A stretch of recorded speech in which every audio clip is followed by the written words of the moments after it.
स्वागत है आपका स्टूडेंट क्वेस्ट में। मैं बीके मौर्य प्रस्तुत हुआ हूँ एक नए वीडियो के साथ। नमस्कार साथियों, आज हम लोग युद्ध के सिद्धांत की चर्चा करेंगे। अंतर्राष्ट्रीय राजनीति में युद्ध क्या है। हमने अपने जीवन में देखा है कि जब दो लोग आपस में लड़ते हैं, वो अपने हितों को संरक्षित करने के लिए या फिर किसी पर अपना अधिकार जमाने के लिए, अपना हक जताने के लिए, शक्ति दिखाने के लिए कि हम शक्तिशाली हैं, तो लड़ाइयाँ होती हैं। यही लड़ाइयाँ जब अंतर्राष्ट्रीय स्तर पर कोई एक राष्ट्र या देश किसी दूसरे देश के साथ करता है, या कोई एक राजनीतिक इकाई दूसरे राजनीतिक इकाई के साथ करती है, जैसे नाटो और वार्सा राजनीतिक इकाइयाँ हैं। पर्टिकुलर देश जैसे भारत, चीन, अमेरिका, रूस, इस तरह की पर्टिकुलर देश है। जब दो देश या दो राजनीतिक इकाइयाँ आपस में संघर्ष करती हैं जिसमें हिंसा शामिल हो, उसको हम युद्ध कहते हैं। और युद्ध के लिए एक शर्त है कि उसमें मिनिमम 1000 लोगों की या उससे ज़्यादा लोगों की मृत्यु होती है, तब हम उसे युद्ध की संज्ञा देते हैं। एक विचारक हैं हीरोक्लिट्स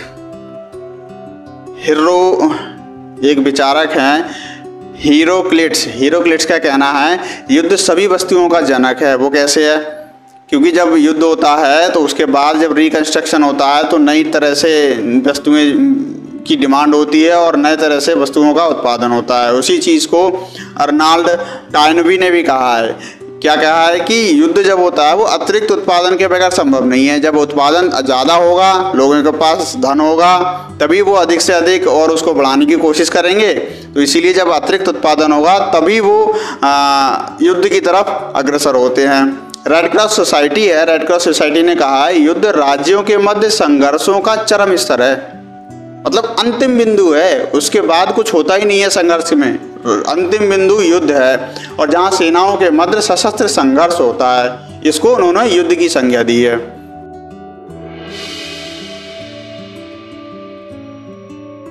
अब हम चर्चा कर लेते हैं युद्ध के सिद्धांतों की। विभिन्न विचारकों ने युद्ध के अलग अलग अपने अपने हिसाब से जैसा उन्होंने समझा वैसे उन्होंने सिद्धांत दिए हैं। जैसे मार्टिन शॉ एक विचारक है, इन्होंने युद्ध के अपहास का सिद्धांत दिया है। रेमंड आरो विचारक ने युद्ध का एक सिद्धांत दिया है जिसे अतिशयोक्तिपरक युद्ध सिद्धांत कहा जाता है। काल्डार ने कहा है कि नवीन युद्ध की संकल्पना दी है, उन्होंने युद्ध की एक नवीन संकल्पना दी है। माइकल वालजार ने न्यायपूर्ण युद्ध की संकल्पना दी है, जिसे जस्ट वार भी कहा जाता है इंग्लिश में। माइकल वालजार का जो सिद्धांत है वो न्यायपूर्ण युद्ध का सिद्धांत है। वहीं विलियम कोहेन विचारक हैं, इन्होंने सैन्य क्रियाकलापों से क्रांति को युद्ध कहा है। मतलब ऐसी क्रांति जिसमें सैन्य क्रियाकलाप शामिल हो जाएं, उसको उन्होंने युद्ध की संज्ञा दी है। तो इस तरह से युद्ध के संबंध में अलग अलग विचारकों ने अपने अलग अलग सिद्धांत दिए हैं। किसी ने अपहास का सिद्धांत दिया, किसी ने अतिशयोक्ति का दिया, किसी ने नवीन युद्ध की संकल्पना दी, किसी ने न्यायपूर्ण युद्ध की संकल्पना दी, और किसी ने क्रांतिकारी सैन्य क्रियाकलापों को युद्ध की संज्ञा दी।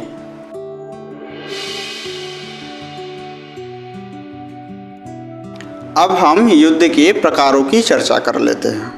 युद्ध के कई प्रकार हैं, जिसमें मुख्य रूप से हम देख लेते हैं। जैसे न्यायपूर्ण और अन्यायपूर्ण युद्ध। न्यायपूर्ण कैसे होगा? न्यायपूर्ण ऐसे होगा कोई अपने हक के लिए लड़ाई करे, संघर्ष करे और वो युद्ध के स्तर तक पहुंच जाए तो वो न्यायपूर्ण हो जाएगा। अन्यायपूर्ण कब होगा? जब कोई सत्ता या राज्य दूसरे के अधिकारों को हनन करे और उसके लिए शक्ति का प्रयोग करे, वो युद्ध का रूप धारण कर ले तो वो अन्यायपूर्ण हो जाएगा, वो न्यायपूर्ण युद्ध हो जाएगा। न्यायपूर्ण और अन्यायपूर्ण युद्ध।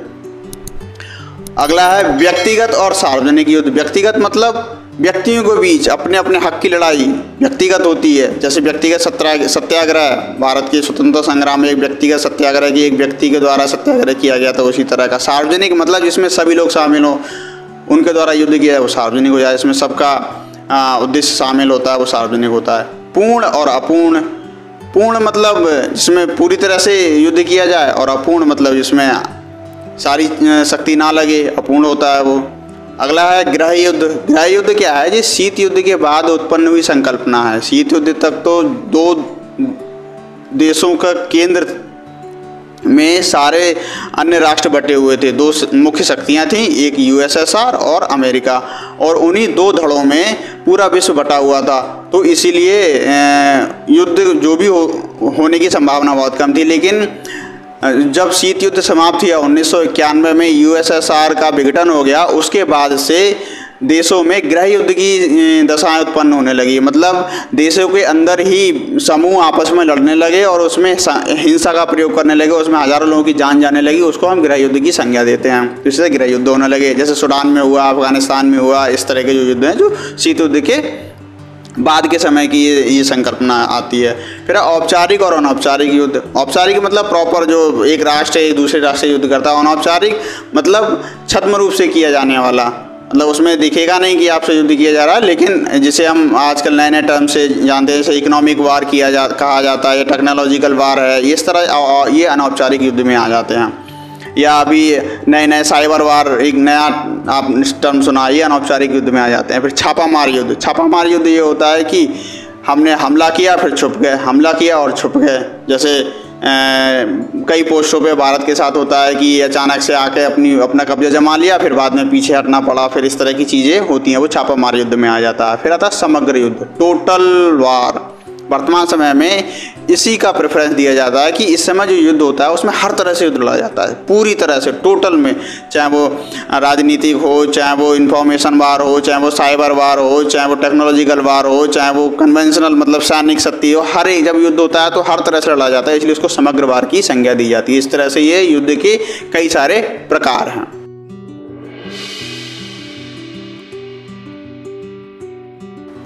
अब हम चर्चा कर लेते हैं युद्ध होता क्यों है, उसका क्या महत्व है, क्या कार्य हैं, किस लिए युद्ध किया जाता है। एक विचारक हैं क्लाइड ईगल्टन। क्लाइड ईगल्टन का कहना है कि युद्ध किसी लक्ष्य को प्राप्त करने का एक साधन है। युद्ध कोई साध्य नहीं, साधन है। एक लक्ष्य होता है किसी राष्ट्र के पास या किसी राजनीतिक इकाई के पास, उसको प्राप्त करने का एक साधन के रूप में युद्ध होता है। कैसा लक्ष्य होगा उसके पास? जैसे न्याय की स्थापना करना है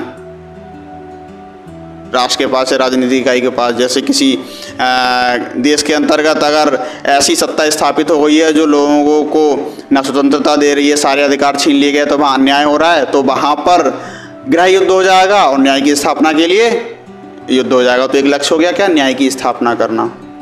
शोषण का विरोध, वही बात, जब शोषण बहुत ज़्यादा हो जाता है तो सत्ता को बदलने के लिए युद्ध का सहारा लिया जा सकता है, तो शोषण का विरोध।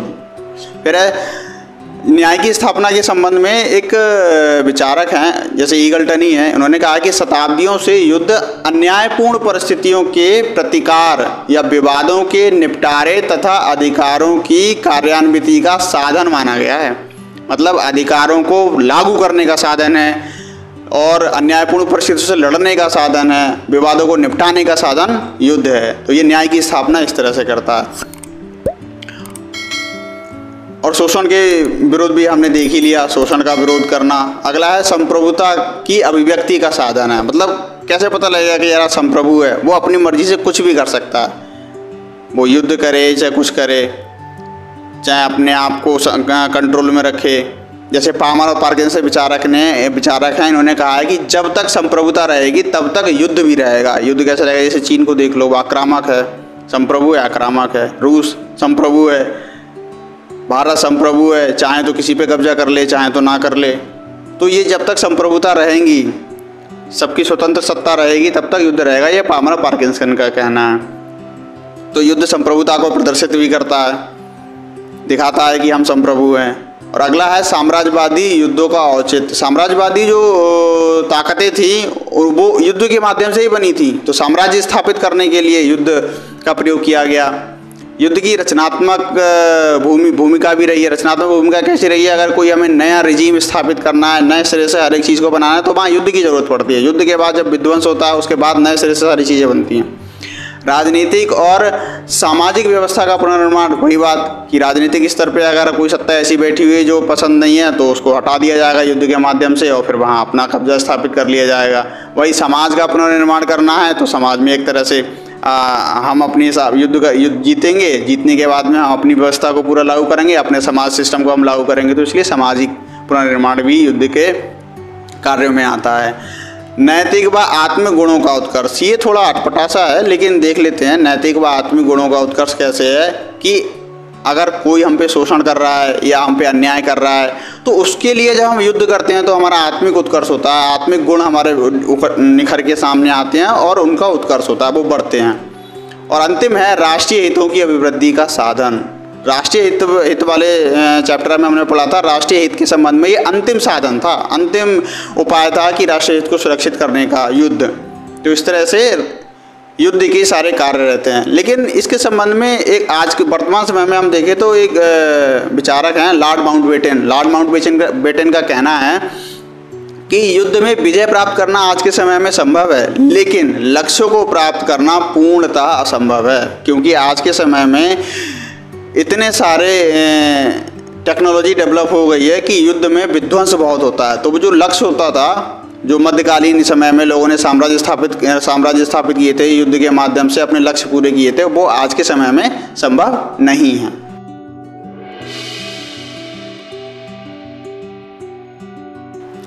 अब हम युद्ध के कारणों की चर्चा कर लेते हैं। अब तक तो हमने देखे कारण, युद्ध के माध्यम से क्या क्या किया जाता है या क्या क्या किया जा सकता है। अब हम देख लेते हैं किन किन कारणों से युद्ध होता है। क्विंसी राइट से एक विचारक हैं, इन्होंने कहा कि राजनीतिक कारण हो सकता है, तकनीकी कारण हो सकता है, सामाजिक हो सकता है, धार्मिक हो सकता है। मध्यकाल में धार्मिक की वजह से बहुत सारे युद्ध हुए। मनोवैज्ञानिक आधार पे हो सकता है कि नहीं, ये राष्ट्र मेरे ऊपर आक्रमण करने वाला है, तो मैं मनोवैज्ञानिक डर है, हम उस पर आक्रमण कर देते हैं तो युद्ध हो जाता है। ये सारे आधारों पर युद्ध किया जा सकता है, ये क्विंसी राइट का कहना है। एक विचारक है टर्नर, इनकी पुस्तक का नाम है the causes of war and the new revolution. ये 1927 में ये पुस्तक आई थी। इसमें इन्होंने युद्ध के कारणों की चर्चा की है। इन्होंने भी बताया है कि युद्ध के कारण कौन से हो सकते हैं, राजनीतिक हो सकता है, आर्थिक हो सकता है, मनोवैज्ञानिक हो सकता है, अंतर्राष्ट्रीय व्यवस्था हो सकती है और सांस्कृतिक हो सकता है। राजनीतिक कैसे हो सकता है? राजनीतिक ऐसे हो सकता है कि राजनीतिक हित किसी राष्ट्र में जो सत्ता है राजनीतिक रूप से वो कैसी है उसको बदलना है तो वहाँ राजनीतिक हित आ जाएगा। आर्थिक हित कैसे हो सकता है? किसी राष्ट्र के पास संसाधन है और उन संसाधनों को दूसरे राष्ट्र की नज़र है कि नहीं ये संसाधन वाला क्षेत्र मुझे मिल जाए, तो उसको प्राप्त करने के लिए युद्ध हो सकता है। मनोवैज्ञानिक स्तर पर, मनोवैज्ञानिक युद्ध स्तर पे कैसे हो सकता है? किसी राष्ट्र को असुरक्षा हो गई अपने आप से कि नहीं ये राष्ट्र मेरे पे आक्रमण कर देगा, इसीलिए मैं अपनी सुरक्षा पहले से कर लूँ और इस पर आक्रमण कर दूँ, आक्रमण हो जाएगा। अंतर्राष्ट्रीय व्यवस्था में हम कहें तो अंतर्राष्ट्रीय स्तर पे कैसे अलाइन हो रहे हैं, अलाइंस बन रहे हैं, कैसे गुट बन रहे हैं, कैसे संगठन बन रहे हैं, उनके बेसिस पे युद्ध हो सकता है। और सांस्कृतिक बेसिस पे, धार्मिक और सांस्कृतिक बेसिस पे कि ये संस्कृति अलग है, ये संस्कृति अलग है, तो मैं अपनी संस्कृति दूसरे देश के ऊपर थोपना चाहता हूँ तो वो युद्ध के माध्यम से मैं उसको थोप दूंगा, तो युद्ध हो सकता है उनसे मनवाने के लिए। यही धार्मिक आधार पे भी यही है कि अपना धर्म प्रचार करने के लिए क्या करें, बोले युद्ध करके वहाँ पर जीतो और अपने धर्म का प्रचार करो। इस तरह से ये कई कारण हो सकते हैं। अगर हम देखें तो सामान्यतः मुख्य रूप से 2-3 कारण हो सकते हैं। जैसे मानवीय आक्रामकता पहला है, अगर हम इन जनरल बात करें तो पहला है मानवीय आक्रामकता, मतलब मनुष्य का स्वभाव ही है आक्रामक, वो विस्तारवादी है मनुष्य, तो मनुष्य की जो आक्रामकता है उसके द्वारा पहला रीजन बनता है। दूसरा है आर्थिक लाभ, वही मैंने कहा संसाधनों की और संसाधन अधिक से अधिक प्राप्त हो जाएं या उपजाऊ भूमि मिल जाए, ये जो आर्थिक लाभ होंगे उसके लिए हो सकता है। और तीसरा है राज्य के भौगोलिक विस्तार की आकांक्षा, मतलब मैं अपना देश बड़े से बड़ा देश बन जाए मेरा और मेरा भौगोलिक विस्तार बहुत ज़्यादा हो। जैसे चीन की जो नीति है, साम्राज्यवादी नीति है, वो ज़्यादा से ज़्यादा अपना भौगोलिक विस्तार चाहता है। तो इस तरह से ये कारण हो सकते हैं युद्ध के।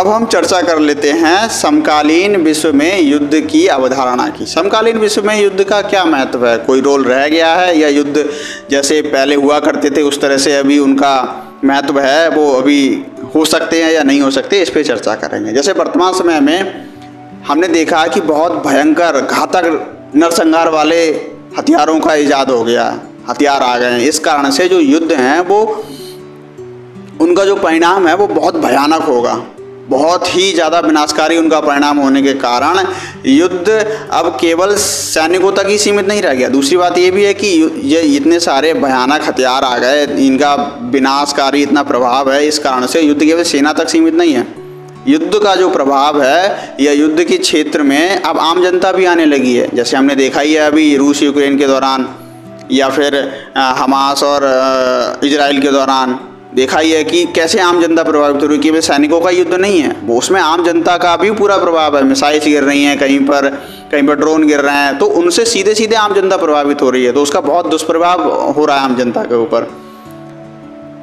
इसीलिए इन्हीं सब चीज़ों को देखते हुए, जैसे परमाणु हथियार हैं, मिसाइल्स हैं और जैविक हथियार हैं, इन सब के कारणों से आज के समय में एक नई संकल्पना का जन्म हुआ, जिसे हम बोलते हैं सीमित युद्ध, लिमिटेड वार। लिमिटेड वार क्या है कि राज्यों के मध्य छोटे युद्ध तो होंगे, लेकिन बहुत बड़े स्तर पर युद्ध नहीं हो सकता। फुल फ्लेज की पूरा राष्ट्र अब युद्ध में झोंक दिया जाए, उसकी सारी चीज़ झोंक दी जाए, ऐसा कभी नहीं हो सकता, क्योंकि अगर ऐसा हुआ तो दुनिया ही खत्म हो जाएगी।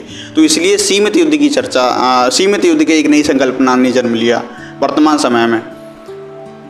और एक विचारक हैं कार्ल डार का कहना है कि वर्तमान समय में युद्ध में भूमंडलीकरण का व्यापक प्रभाव है। भूमंडलीकरण का व्यापक प्रभाव कैसे है कि युद्ध इसी कारण से, युद्ध क्या है, मानवीय रूप का हो गया। मानवीय रूप का कैसे हो गया कि उसके प्रभाव हम देखते हैं कि बहुत ज़्यादा मानवीय ऊपर प्रभावित पड़ रहे हैं, प्रभाव डाल रहे हैं। एक देश जो है भूमंडलीकरण के कारण देश जो है आपस में इतने इंटरलिंक हो गए हैं कि उनमें युद्ध की संभावना ही नहीं रह गई है और गुट बन गए हैं बहुत सारे। तो ये भूमंडलीकरण का प्रभाव है और युद्ध ने मानवीय रूप धारण हो गया है। और अंतर्राष्ट्रीय, और ये कैसे हुआ है, क्योंकि अंतर्राष्ट्रीय स्तर पर अगर हम देखें तो अंतर्राष्ट्रीय राज्यों के बीच में अंतर्राष्ट्रीय पत्रकार रहते हैं, उपस्थित रहते हैं, उनकी देखरेख रहती है। अगर किसी ने युद्ध किया तो पूरे विश्व में फैल जाएगा कि उन्होंने युद्ध कर दिया, तो वो पत्रकारों की उपस्थिति।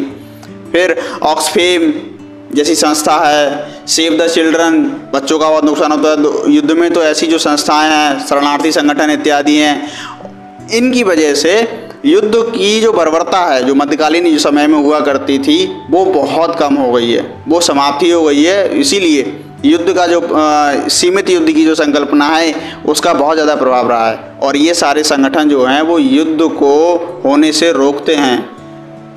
तो इस प्रकार वर्तमान समय में सीमित युद्ध की संकल्पना प्रभावी है। इसी संबंध में एक और संकल्पना है वर्तमान समय में, अगर हम देखें तो एक आतंकवाद की समस्या है। तो आतंकवाद से को निपटने के लिए, उसको भी युद्ध के स्तर पर काम करने के लिए यूएसए के एक राष्ट्रपति थे, राष्ट्रपति बुश, संयुक्त राज्य अमेरिका के राष्ट्रपति बुश, उन्होंने कहा कि आतंकवाद के विरुद्ध युद्ध का नारा दिया उन्होंने, और आतंकवाद को ख़त्म करने के लिए युद्ध स्तर पर कार्रवाई करने का उन्होंने समर्थन किया। तो आज की वीडियो में इतना ही। नमस्कार, फिर मिलते हैं अगली वीडियो में। वीडियो देखने के लिए धन्यवाद। आप सभी लोग हमारे चैनल को लाइक करें, शेयर करें, सब्सक्राइब करें, और हमारी वेबसाइट भी है gsmantra.in, उसको भी एक बार विजिट करें।